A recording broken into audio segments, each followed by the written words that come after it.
Tell me about it. Anyways, they thought that I was some poor girl who could never live up to their standards and fit into their elite circles, so they took it upon themselves to humiliate me every time that I met them. What the hell? Oh yeah, and the last time I went over, Ryan's mom decided calling me an orphan was a good insult. Oh, that woman. I'm going to claw her face off. How dare she call my precious child an orphan? Do they not know about us? And what the hell has Ryan been doing in all this?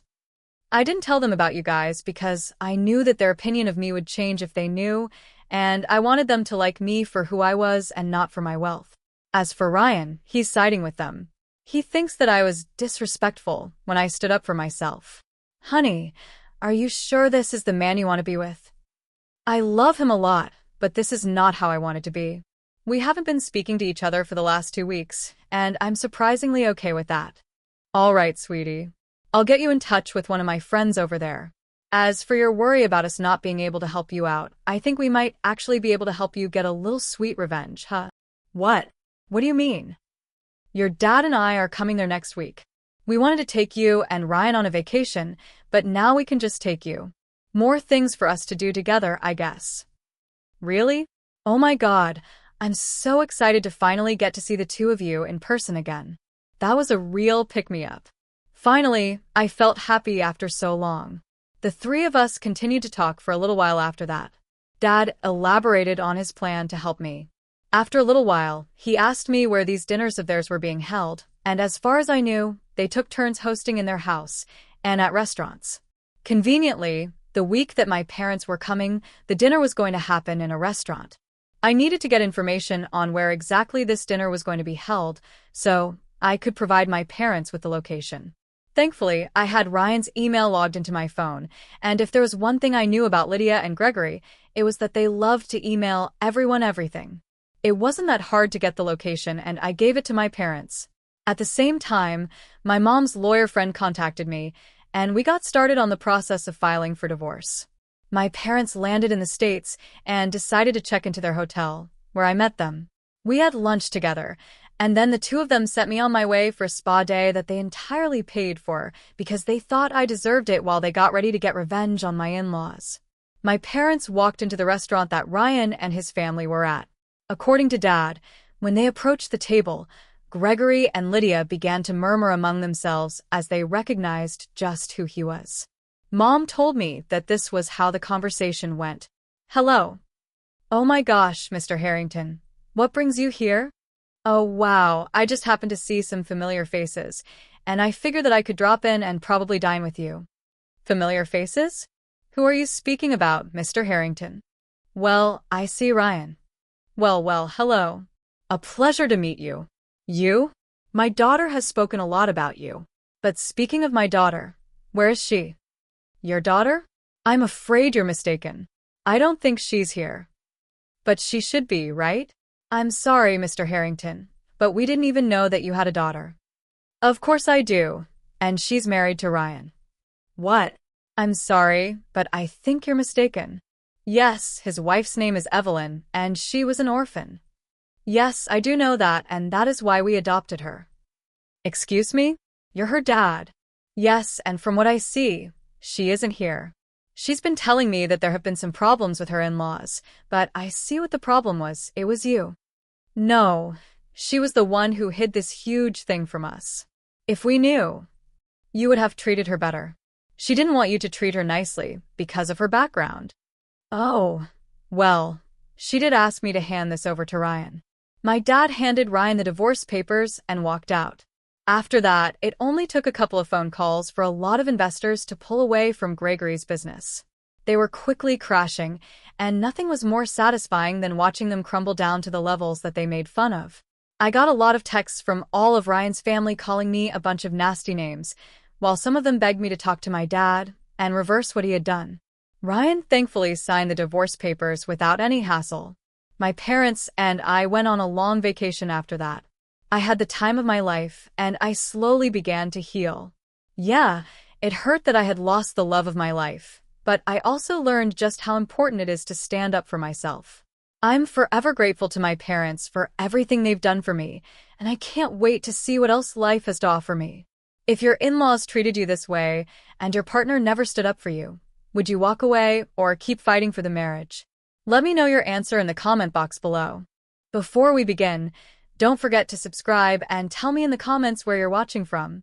My father always said money was the only measure of a man's worth. On the day I left home, he made sure to demonstrate exactly how little he thought I was worth. "Here's $100, he sneered, throwing the bills at my feet. "That's all a failure like you deserves." I was 22, fresh out of college with an engineering degree. My parents hadn't bothered to attend the ceremony. Standing in our expansive living room, my single suitcase packed with everything I owned, I watched the bills flutter to the marble floor like fallen leaves. The Wellington family fortune loomed around us. Crystal chandeliers, antique furniture, priceless art, all of it screaming old money and older pride. 4 generations, we'd been investment bankers, each son following his father into the prestigious halls of Wellington and Sons Investment Group. Until me. Engineering.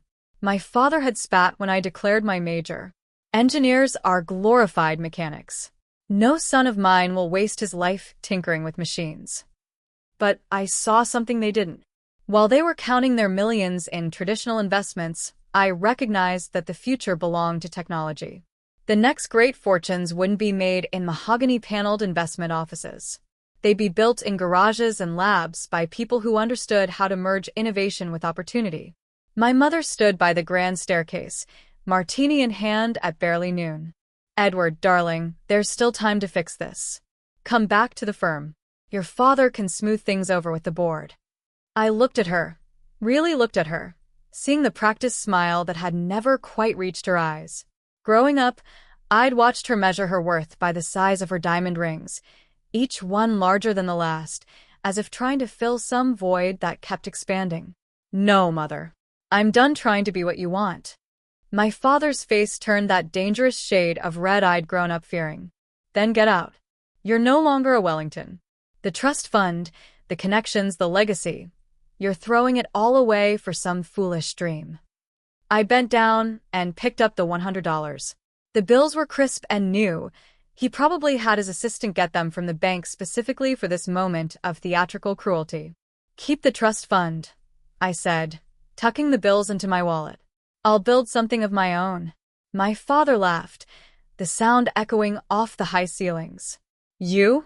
Build something? You can barely dress yourself properly." He gestured at my simple button-down shirt and slacks, so different from his custom-tailored suit. "Without the Wellington name, you're nothing." Those words would echo in my mind for years to come, driving me through countless sleepless nights and impossible challenges. But in that moment, I just smiled. Watch me.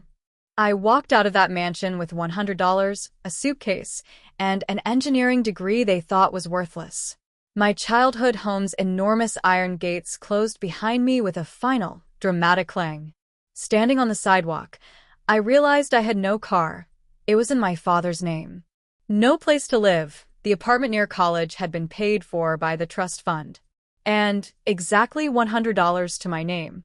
But I had something they didn't understand, a vision of the future and the skills to build it. I walked to the bus station, bought a $40 ticket to Silicon Valley, and spent another $10 on a burger and fries. Sitting in that greasy diner, watching buses come and go, I opened my notebook and wrote 3 promises to myself. I would never use the Wellington name for gain. I would build something that would change the world. When I returned, it would be on my own terms. $50 left, not enough to rent a place, barely enough to eat for a few days. But I had my laptop, my degree, and most importantly, an idea that had been forming in my mind throughout college. The world was rapidly moving toward renewable energy, but there was a critical problem no one had solved: storage. Solar and wind power were becoming cheaper, but batteries remained inefficient and expensive. I had developed a theoretical design for a new type of energy storage system, one that could revolutionize the entire industry. The problem was building it would take millions in funding, years of research, and resources I didn't have. My professors had called the idea brilliant, but impractical. My father had called it delusional. I called it my future. As my bus pulled away from the station, I watched my hometown disappear into the darkness. I'd spent 22 years trying to be the son they wanted. Now it was time to become the man I was meant to be. Little did I know that this $100 journey was the beginning of a story that would reshape the entire energy industry. In 10 years, I would build a company worth billions, revolutionize how the world stored and used energy, and return home, not as the prodigal son, but as someone they never imagined I could become. But first, I had to survive Silicon Valley with $50 and a dream that wouldn't die. Silicon Valley wasn't the gleaming tech paradise I'd imagined. My first night, I slept on a bench in a park in Palo Alto, using my laptop bag as a pillow and my jacket as a blanket. By morning, my $50 had become $30 after buying a cup of coffee and a bagel at a local cafe. But that cafe changed everything. "You're going to get robbed sleeping out there," the barista said, watching me try to stretch my coffee for hours while using their Wi-Fi. Her name was Lena, and instead of kicking me out, she offered me a deal. Help fix their constantly breaking espresso machine, and I could sleep in the storage room after hours.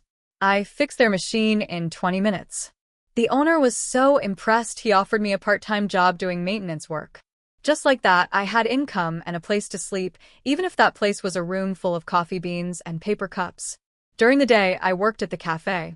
During nights, I refined my energy storage designs, using the cafe's Wi-Fi to research patents and technology trends. Lena would sometimes bring me leftover pastries, peek at my complex diagrams, and ask questions that actually helped me clarify my thinking. "So, basically you're building a better battery?" she asked one night. "Not exactly," I explained, showing her my sketches. "Traditional batteries waste too much energy during storage and transfer. My design uses a new type of molecular structure that could store energy at almost 100% efficiency." She stared at the diagrams. "And why isn't anyone else doing this?" "Because it's theoretically impossible," I grinned. "But I think I found a way." 3 months of cafe work gave me enough savings to rent a tiny room in a shared house with 5 other tech dreamers. It wasn't much, but it had a desk where I could work. I also started freelancing as a technical consultant, helping local startups with engineering problems. That's how I met Thomas Chen. "Your solution for our power management issues saved us months of work," he said after I'd helped his startup fix a critical hardware problem. "What else are you working on?" I hesitated, then decided to take a chance. I showed him my energy storage designs. Thomas was silent for a long time, staring at my detailed technical specifications. Finally, he looked up. "This could change everything, but you'll need serious funding to build a prototype." I know. I didn't tell him about my family's wealth, about the trust fund I'd walked away from. "I'm working on it." Thomas proved to be more than just another client. He introduced me to Dr. Rachel Kim, a leading researcher in molecular engineering at Stanford. She spent 6 hours grilling me about my designs, trying to find flaws in my theories. "It's ambitious," she finally said. "Maybe impossible. But if it works," she paused. "I have some connections at Berkeley's Energy Research Center. Would you be interested in using their lab facilities?" Would I be interested in accessing one of the world's top research facilities? Yes, I managed to say calmly. I would. For the next year, I worked 4 jobs: cafe maintenance in the mornings, freelance consulting during the day, research at Berkeley's labs in the evenings, and refining my designs late into the night. I lived on energy drinks and determination. Then came the breakthrough. It happened at 3 a.m. in the Berkeley lab. I'd been testing different molecular configurations for weeks, trying to find the perfect structure for energy storage. When the test results came back, I checked them 3 times because I couldn't believe what I was seeing. It worked. The prototype stored energy at 98.7% efficiency, nearly perfect energy transfer, something that was supposed to be impossible. Dr. Kim verified my results herself. "This isn't just a breakthrough," she said, staring at the data. "This is revolutionary." Within a week, I had meetings with 3 major venture capital firms. Thomas helped me prepare my pitch, and Lena came over every night to help me practice, throwing tough questions at me until my answers were perfect. The first 2 VC firms said the same thing: brilliant but too risky. The 3rd meeting was different. Your technology could revolutionize renewable energy storage, said Victoria Reyes, the lead partner at Apex Ventures. But why should we trust a 23-year-old unknown? I met her eyes. Because I spent the last year proving impossible things are possible. Give me a chance to prove one more.